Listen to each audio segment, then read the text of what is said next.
Hi friends, welcome to divine with Savitri channel. ఈరోజు మనము అర్జునుడు తన కుమారుడి యొక్క చేతిలో బాణానికి గురై మరణించినటువంటి కథని, ఆ సంఘటనని మనం ఈరోజు తెలుసుకుందాం. పంచమ వేదమైన మహాభారతంలో అనేక ఆసక్తికరమైన కథనాలు ఉన్నాయి. హస్తినాపురం కోసం గురు పాండవుల మధ్య యుద్ధము జరగడము, పాండవులు శ్రీకృష్ణ పరమాత్మ యొక్క అండతో విజయం సాధించడము మనమందరికీ తెలిసింది, మనందరం విన్నాం ఆ కథలన్నీ. విలువిద్యలో మేటి ఆరితేరినవాడు అయినటువంటి అర్జునుడు తన కుమారుడు, అంటే తన యొక్క భార్య చిత్రాంగదకి తనకి కలిగినటువంటి కుమారుడు బభ్రువాహుని చేతిలో ఓడిపోయి, యుద్ధంలో ఓడిపోయి అతని బాణానికి గురై మరణించడం అనేది మనకి ఈ సంఘటనలో తెలుస్తుంది. ఈ విషయం మనకు మౌసల పర్వం లేదా అశ్వమేధ పర్వంలో ఇది వివరించడం జరిగింది. అర్జునుడికి ముందుగా మనము అర్జునుడికి నలుగురు భార్యలని మనందరికీ తెలిసిందే. మొదటి భార్య ద్రౌపది, రెండవ భార్య సుభద్ర, మూడవ భార్య ఉలూచి, అలాగే నాలుగవ భార్య చిత్రాంగద. మూడవ భార్య ఉలూపి, నాలుగవ భార్య చిత్రాంగద.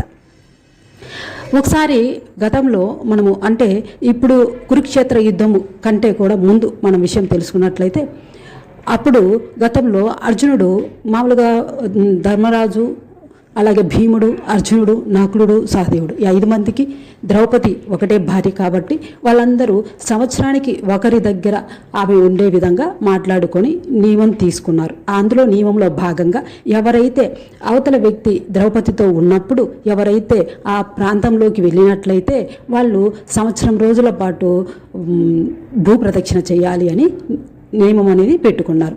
అందులో భాగంగా ఆ విధంగా కొనసాగుతూ ఉండింది. ఒకానొక రోజున ఒక విప్రుడు వచ్చి సహాయం అడగడంతో అర్జునుడు ఆ సహాయం చేయడానికి తన యొక్క ఆయుధాలు ధర్మరాజు ద్రౌపదితో ఉన్నటువంటి గదికి అవతల ఉండడంతో అందులో అర్జునుడు ఆ విప్రుడిని రక్షించాలనే ఉద్దేశంతో అక్కడ ఉన్నటువంటి ఆయుధాలను తీసుకుని వచ్చి ఆ విప్రుణ్ణి రక్షించాడు. అయితే తను పెట్టుకున్నటువంటి నియమంలో భాగంగా ఆ యొక్క సోదరుడు ద్రౌపదితో ఉన్నప్పుడు వెళ్ళినందువలన అందులో ఉన్నటువంటి నియమం ప్రకారం తను దానిని పాటించవలసి వచ్చింది. ఆ విధంగా అతను భూప్రదక్షిణ చేయడానికి వెళ్ళాడు. భూప్రదక్షిణ అంటే అన్ని రాజ్యాలను తిరుగుతూ ఉండడం అనమాట. అలా అన్ని రాజ్యాలు తిరుగుతూ ఆయన ఒకనొక రోజున నాగకన్య యొక్క దృష్టిలో పడ్డాడు. నాగకన్య వచ్చి ఉలూపి, ఆమె దృష్టిలో పడ్డాడు. ఆమె నన్ను ఇష్టపడింది, వివాహం చేసుకోవడానికి ఫోర్సు చేసింది. ఆమె యొక్క ప్రేమని అతను అర్థం చేసుకొని ఆ యొక్క నాగకన్యతో, ఆమె యొక్క తండ్రినితో మాట్లాడి ఆమెను వివాహం చేసుకొని ఆమెకి కుమారుడు కూడా కలిగాడు. ద్రౌపదికి అలాగే సుభద్ర కంటే ముందే ఉలూపికి కుమారుడు కలగడం జరిగింది. అతనే అర్జునుడికి పెద్ద కుమారుడు. అతని పేరే ఐరావణుడు. ఆ తర్వాత కొంతకాలం వాళ్ళ దగ్గర ఉండి తిరిగి మళ్ళీ రాజ్యాన్ని సందర్శించడానికి వెళ్తూ ఉన్నాడు. అలా వెళుతూ ఉన్న సమయంలో మణిపూరి, ఇప్పుడున్నటువంటి మణిపూర్ అంటాం కదా, ఆ మణిపూరి ఆ ప్రాంతానికి వెళ్ళాడు. అప్పుడు అక్కడ మణిపూరి ప్రాంతాన్ని పరిపాలిస్తున్నటువంటి రాజు, అలాగే వాళ్ళ యొక్క యువరాణిని, వాళ్ళందరినీ ఆయన అక్కడ గమనించాడు. అందులో యువరాణి చిత్రాంగద తనని చూసి అర్జునుడే ఇష్టపడి ఆమెను వివాహం చేసుకోవాలని భావించి ఆమె తండ్రితో విషయం తెలియజేస్తాడు. నేను నీ కూతుర్ని వివాహం చేసుకుంటాను. మణిపూరి మహారాజు 2 కండిషన్లు పెట్టాడు. ఆ కండిషన్స్ ఏంటో మనం తెలుసుకుందాం. ఒకటి ఏంటంటే, తన కుమార్తెని వివాహం చేసి పంపించిన ఉండేది తనకు ఒకటే కుమార్తె కాబట్టి, ఈ రాజ్యానికి వారసురాలు కాబట్టి తను నా దగ్గరే ఉండాలి ఎల్లప్పుడూ అనేది ఒకటి. రెండోది ఏంటంటే, ఆమెకి ఎవరైతే సంతానం కలుగుతారో ఆ సంతానము పురుష సంతానానికి ఈ రాజ్యానికి పాలకుడిగా చేస్తాను, అతన్ని మీరు ఈ రాజ్య పాలకుడిగా మీరు అంగీకరించాలి, అలా అయితేనే నేను మీకు వివాహం చేయడానికి సిద్ధంగా ఉన్నాను అని చెప్పి చిత్రాంగద యొక్క తండ్రి గారు కండిషన్స్ పెట్టాడు. అలా నియమాలు పెడితే దానికి అర్జునుడు అంగీకరించి ఆయన చెప్పినవన్నీ చేస్తూ ఆ చిత్రాంగదని ఇష్టపడి వివాహం చేసుకున్నాడు. మణిపూరిలో అక్కడే ఉన్నాడు కొంతకాలము. వాళ్ళకి దైవానుగ్రహంతో వాళ్ళకి బభ్రువాహనుడు అనేటువంటి కుమారుడు కూడా కలిగాడు. కొద్ది రోజులు ఉండి కుమారుడితో కొంత ఆలనా పాలన చూసుకొని ముద్దు ముచ్చట్లు అన్నీ చూసుకుంటూ కొంతకాలం ఉన్న తర్వాత తను మళ్ళీ హస్తినాపురానికి వెళ్ళవలసిన సమయం వచ్చింది. నేను వెళ్తున్నాను అని చెప్పి అతను హస్తినాపురానికి తిరిగి వెళ్ళిపోవడం జరిగింది. అయితే ఇందులో మనము తెలుసుకునేది ఏంటంటే, ఎప్పుడు కూడా ఒక్కసారి కూడా చిత్రాంగద కానీ బబ్రువాహనుడు కానీ హస్తినాపురానికి వాళ్ళు వెళ్ళలేదు. అలాగే ఉలూపి కూడా వెళ్ళలేదు. కానీ ఉలూపి కుమారుడు ఐరావణుడు కురుక్షేత్ర యుద్ధంలో పాల్గొన్నాడు, అది మాత్రం మనకు తెలుస్తుంది. అయితే ఇప్పుడు ఈ చిత్రాంగదని ఈ కుమారుడిని ఇక్కడ వదిలిపెట్టి ఆయన తిరిగి వెళ్ళిపోయాడు. ఆ తర్వాత కురుక్షేత్ర యుద్ధం జరిగింది. యుద్ధం జరిగిన తర్వాత యుద్ధం అయిపోయింది. ఇప్పుడు మనం చెప్పుకున్నట్టు అందరూ పరిపాలన చక్కగా చేస్తూ ఉన్నారు. ధర్మరాజు మహారాజుగా ఉండి పరిపాలన చేస్తూ ఉన్నారు. ధర్మరాజు మహారాజుగా ఉండి పరిపాలన చేస్తున్నటువంటి కాలంలో ధర్మరాజు అశ్వమేధ యాగం చేయాలి అనుకున్నాడు. ఇప్పుడు అశ్వమేధ యాగం చేయాలి అనుకున్నప్పుడు ధర్మరాజు ఏం చేశాడంటే గుర్రాన్ని వదిలాడు. మనందరికీ తెలిసిందే, అశ్వాన్ని వదిలితే ఆ అశ్వము ఎన్ని ప్రాంతాల వైపు ఏ రాజ్య సరిహద్దుల వరకు వెళ్తుందో అంతవరకు ఆ రాజు ఎవరైతే అశ్వమేధ యాగం చేస్తున్నారో వాళ్ళ కిందికి వస్తుంది. ఒకవేళ ఈ అశ్వాన్ని ఎవరైనా పట్టి బంధించినట్లయితే వాళ్ళతో యుద్ధం చేయాలి. ఒకవేళ వాళ్ళు గెలిస్తే వాళ్ళకి వెళ్తుంది, వీళ్ళు గెలిస్తే వీళ్ళకి రాజ్యం వచ్చేస్తుంది. ఇది మనం లవకుశలు అశ్వమేధ యాగంలో శ్రీరాముడు చేసినప్పుడు అశ్వాన్ని బంధిస్తే అప్పుడు రాముడు వచ్చి యుద్ధం చేయడం జరిగింది. ఆ విధంగానే ఇది కూడా అనమాట. సరే, మరి ఈ యాగానికి సంరక్షకుడికి ఎవరిని పంపించాడు ధర్మరాజు అంటే అర్జునుడిని పంపించాడు యాగాశ్వానికి సంరక్షకుడిగా. ఇప్పుడు ఈ యాగాశ్వం అనేక దేశాలు తిరుగుతూ ఉంది. అనేక దేశాలు తిరుగుతూ ఈ యాగాశ్వము మణిపురి రాజ్యానికి కూడా వచ్చింది. అయితే అర్జునుడు కొంతవరకు ఆ ప్రాంతం అనేది మర్చిపోయాడు. అలాగే తన యొక్క కుమారుణ్ణి కూడా గుర్తు తెచ్చుకోలేదు ఆయన. సరే, ఈ ప్రాంతం చాలా బాగుంది, ఇంత అందంగా ఉంది, రాజ్యమంతా సుభిక్షిణంగా ఉంది, చక్కగా పాడి పంటలతో కలకల్లాడుతుంది, ఎవరు ఈ రాజ్యాన్ని పరిపాలన చేసేది అని చెప్పి తన దగ్గర ఉన్నటువంటి అనుచరులను అడిగాడు అర్జునుడు. అప్పుడు వాళ్ళు ఈ ప్రాంతం మణిపూరి ప్రాంతం, ఈ ప్రాంతాన్ని బబ్రువాహనుడు అనేటువంటి మహారాజు పరిపాలన చేస్తున్నాడు అని చెప్పారు. అయితే అర్జునుడికి అది గుర్తులేదు. బబ్రువాహనుడు తన కుమారుడు అనే సంగతి కూడా ఆయన గుర్తులేదు. సరే, యాగాశ్వము వెళ్ళింది కదా, ఈ యాగాశ్వాన్ని బబ్రువాహనుడు పట్టుకున్నాడు. ఆయన బంధించి యాగాశ్వం ఎవరిది, మనము వాళ్ళతో యుద్ధం చేద్దాము అని అడిగితే అప్పుడు అక్కడ ఉన్నటువంటి బబ్రువాహనుని యొక్క మంత్రి చెప్తాడనమాట. ఏమనంటే ఈ యాగాశ్వము పాండు రాజు కుమారుడు ధర్మజుడు వదిలిపెట్టాడు. ధర్మరాజు యాగాశ్వాన్ని వదిలాడు. ఆయన అశ్వమేధ యాగం చేస్తూ ఉన్నాడు. ఇది వదలడం జరిగింది. దీన్ని మనం బంధించినట్లయితే మనం ఖచ్చితంగా యుద్ధం చేయాల్సి ఉంటుంది. ఈ యొక్క యాగాశ్వానికి సంరక్షకుడిగా అర్జున్ని వాళ్ళు నియమించినట్టుగా మనకి ఇక్కడ ఆ యాగ అశ్వానికి వాళ్ళు ఈ ఒక ట్యాగ్ కట్టింటారనమాట. అంటే ఒక కార్డు లాగా రాసి పెట్టింటారు. అది ఎవరిది, ఏ రాజ్యాన్ని, ఎవరు దీనికి యాగ సంరక్షకుడిగా ఉన్నారు, ఇవన్నీ గుర్రం మెడలో ఒక ట్యాగ్ లాగా కట్టి వేసి ఉంటారనమాట. అది చదివాడు మంత్రి, చదివి ఈయనకు చెప్పాడు. అప్పుడు ఈ బబ్రువాహనుడు సంతోషపడి, సరే, అతను బబ్రువాహనుడికి గుర్తుంది తన తండ్రి అని.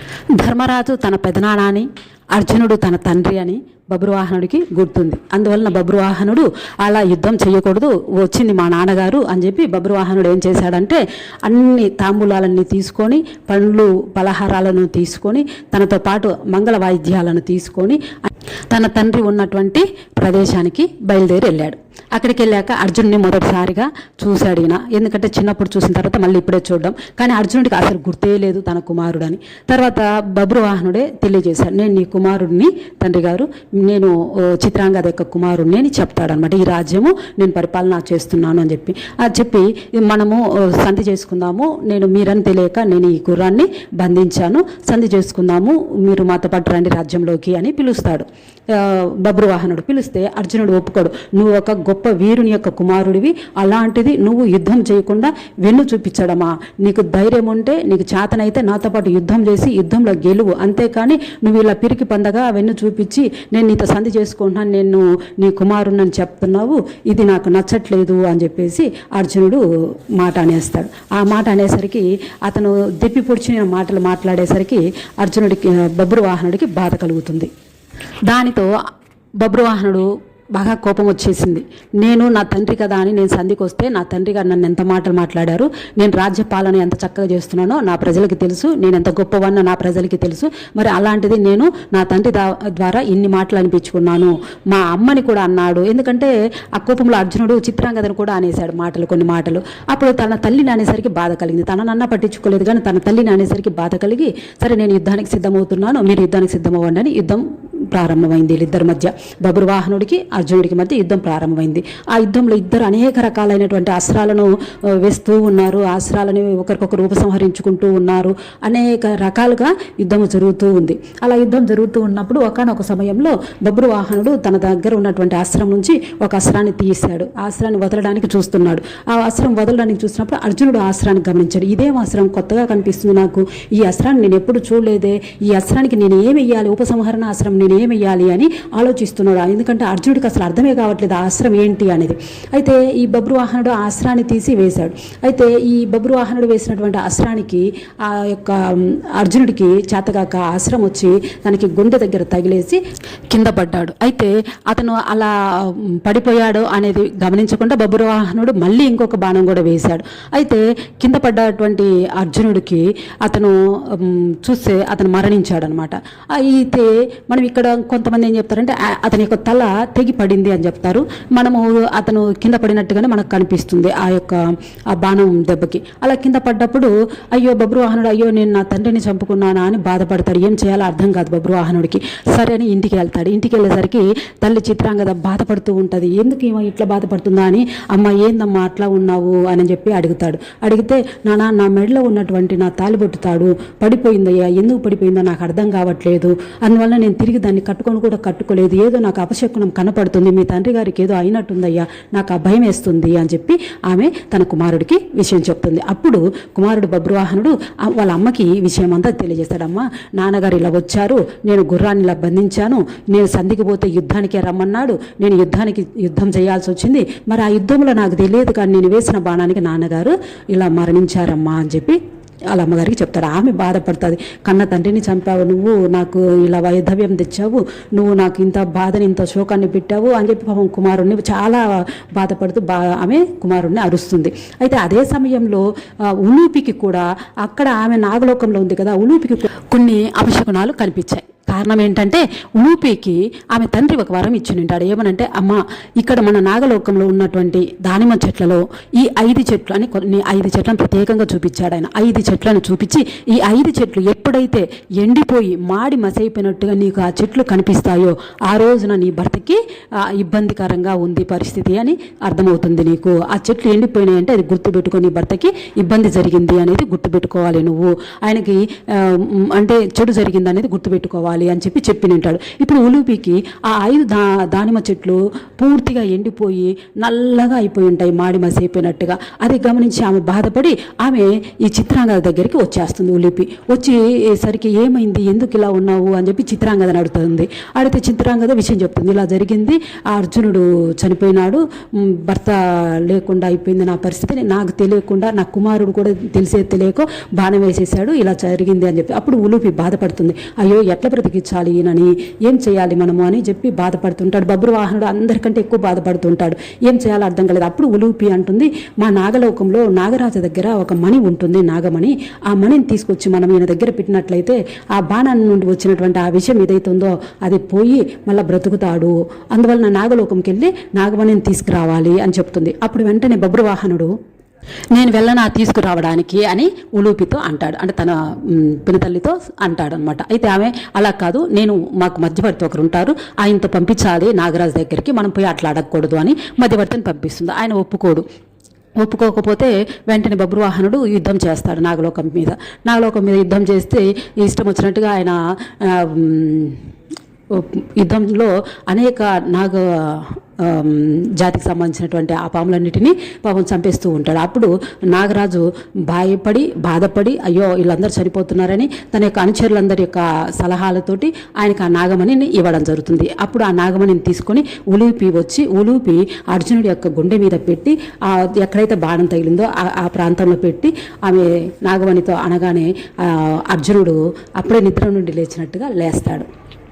అయితే ఆ యొక్క నాగమణిని పెట్టేటప్పుడు నాగమణిని పెట్టడమే కాకుండా వాళ్ళు మంత్రాన్ని జపిస్తారనమాట. ఆ మంత్రాన్ని మనం ఇప్పుడు గుర్తుందా మనకి మృత్యుంజయ మంత్రం మనం చదువుతాం. ఎవరికైనా ఆరోగ్యం బాగలేకపోతే ఆ మృత్యుంజయ హోమం అనేది ప్రత్యేకంగా చేస్తారు.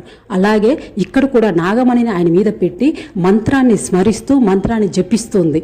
అక్కడ ఉన్నటువంటి ఉలిపి మిగిలినటువంటి నాగజాతుల వాళ్ళందరూ మంత్రాన్ని జపిస్తే అప్పుడు అర్జునుడు నిద్ర నుండి లేచినట్టుగా లేస్తాడు. ఉంటాడు. అయితే లేచేటప్పుడు లేయడమే కృష్ణ కృష్ణ అని పిలుస్తూ ఉంటాడు. అప్పుడు ఆయనకి ఎదురుగా శ్రీకృష్ణ పరమాత్మ కనిపిస్తాడు అర్జునుడికి. శ్రీకృష్ణ పరమాత్మ కనిపిస్తే లేచి ఆయనను హగ్ చేసుకుంటాడు, కృష్ణుడిని కౌలించుకొని కళ్ళమ్మ నీళ్లు పెట్టేస్తాడు. అప్పుడు కృష్ణుడు అంటాడు, నువ్వే అంత అదృష్టవంతుడు అయ్యా, నీ కుమారుడి చేతిలో నువ్వు ఓడావు, ఎవరికైనా ఇంతటి అదృష్టం వస్తుందా చెప్పు, తండ్రికి మించిన కొడుకుని నువ్వు కన్నావు, ఇంతకంటే మహాభాగ్యం ఇంకెవరికి ఉంటుంది. ఎప్పుడు కూడా కుమారుడి చేతిలో ఓడిపోవాలని అనుకోవాలి కానీ కుమారుడి చేతిలో గెలవాలని మనం కోరుకోకూడదు. మరి మనకంటే మించిన వాడు అవ్వాలి మన కుమారుడు, కాబట్టి నీ కొడుకు నీకంటే మించిన వాడు, తండ్రికి మించిన కొడుకుని కన్నావు నువ్వు అని చెప్పేసి నువ్వు ఆ విధంగా నువ్వు ఆనందంగా ఉండాలి అని చెప్పి కృష్ణుడు తెలియజేస్తే అప్పుడు అర్జునుడు సంతోషపడి అర్జునుడు కృష్ణుడు కూడా ఆ యొక్క బబ్రువాహనుడి రాజ్యానికి వెళ్ళి కొద్దిసేపు ఉండి తన మళ్ళా వాళ్ళు తిరిగి వెళ్ళిపోవడం జరుగుతుంది. ఈ విధంగా మనకి ఇందులో కనపడుతుంది ఏంటంటే ఎంతో గొప్ప వీరుడు, శక్తి సంపన్నుడు, గాంధీవాన్ని పెట్టుకొని అనేక మందిని యోధులను కురుక్షేత్రంలో ఓడించినటువంటి ఆ అర్జునుడు మరి ఇక్కడ కుమారుడి చేతిలో మరణించాడు. మరి దీనికి కారణం ఏంటి అంటే అర్జునుడికి ఉన్నటువంటి శాపం వలన ఇలా జరిగింది. ఎవరిచ్చారు ఆ శాపము అంటే కురుక్షేత్రంలో శిఖండిని అడ్డం పెట్టుకొని భీష్ముడిని బాణాలు వేయడంతో భీష్ముడి మీద బాణాలు వేసినప్పుడు భీష్ముడు తన అస్త్రాన్ని వదిలేసి ఆయన అట్లాగే కింద పడిపోవడము, ఆ బాణాల మీదనే ఆయన పడుకోవడము, ఆ తల వాలిపోతే అర్జునుడే ఆయనకి మళ్ళీ కింద బాణాలు వేసి తలగడలాగా చేయడము, ఇదంతా జరిగింది. ఆయన దప్పిక అవుతున్నాయి అంటే అర్జునుడే భూమి లోపలికి బాణం వేసి మంచినీళ్ళు ఆయనకి తెప్పించడం జరుగుతుంది. అంతా బాగుంది. అయితే గంగాదేవి వస్తుంది భీష్ముడి దగ్గరికి, నాయన ఎంత బాధగా ఉంది నిన్ను ఇలా చూస్తుంటే, ఎంత మనసు తట్టుకోలేకపోతున్నాను, నా కొడుకువి, నా కడుపున పుట్టిని నేను పెంచుకున్నానయ్యా, కడుపు కోత నాకు కనపడుతుంది, నాకు ఆ బాధ తెలుస్తుంది, భీష్మ ఎంత జరిగిందయ్యా నీకు, ఆ అర్జునుడు శిఖండిని అడ్డం పెట్టుకొని నిన్ను ఇంత పని చేస్తాడా, ఇంత పని చేసిన అర్జున్ని నేను వదిలిపెట్టను అని చెప్పి అప్పుడు గంగాదేవికి కోపం వచ్చి నువ్వు కూడా నీ కొడుకు చేతిలో ఇదే విధంగా మరణిస్తావు, ఇది నా శాపము, నేను తల్లిగా పడ్డ బాధకి నేను నీకు ఇస్తున్న శాపము అని చెప్పి అంటుంది. అదే సమయంలో భీష్ముడు అష్టవసులలో ఒకరు కదా, అంటే దేవలోకంలో మహావిష్ణువుకి, బ్రహ్మదేవుడికి, ఇంద్రుడికి వాళ్ళందరికీ ఎప్పుడు సహాయం చేసేటువంటి వ్యక్తులు ఈ అష్టవసువులు. మరి ఈ అష్టవసువులలో ఈయన ఒకడు. మరి మిగిలిన 7 వసువులు ఉన్నారు కదా, వాళ్ళు కూడా అర్జునుడిని శాపం ఇవ్వడం జరుగుతుంది అర్జునుడికి. ఆ విధంగా వాళ్ళు ఇచ్చినటువంటి శాపంతో ఆ గంగాదేవి శాపం అనేది ఊరికనే పోకూడదు కాబట్టి ఇలా కుమారుడి చేతిలో అర్జునుడికి మరణం రాసిపెట్టి ఉన్నింది. అందువలన బబ్రువాహనుడి యొక్క చేతిలో అర్జునుడు మరణించాడు. మళ్ళీ ఉలూపి యొక్క సహాయం ద్వారా మళ్ళీ అర్జునుడిని మళ్ళీ బ్రతికించుకోవడం జరిగింది. అందులో ఉలూపి సహాయం ఒక్కటే కాదు, శ్రీకృష్ణ పరమాత్మ బయటికి కనపడకుండా ఆ విధంగా ఆమె ద్వారా తెప్పించి ఆ ఔషధాన్ని తెప్పించి, నాగమణిని తెప్పించి, ఔషధం తెప్పించి, మంత్రజపం చేపించి అర్జునుడు బ్రతికే విధంగా చేసినటువంటి దాంట్లో మనకి కనిపించకుండా శ్రీకృష్ణ పరమాత్మ కూడా అక్కడ సహాయం చేసి అర్జునుడిని బ్రతికించడం జరిగింది. ఈ విధంగా అర్జునుడు అంత గొప్పవాడు, తన కుమారుడి చేతిలో కొంతకాలం, కొంత సమయం మాత్రమే మరణించి మళ్ళీ అతను జీవాన్ని పొందడం జరిగింది. ఇది మనం ఈరోజు తెలుసుకున్నటువంటి కథ. ఇలాంటి మంచి మంచి కథలు తెలుసుకోవడానికి ఛానల్ని సబ్స్క్రైబ్ చేయండి, లైక్ చేయండి, షేర్ చేయండి. సర్వం శ్రీకృష్ణార్పణమస్తు.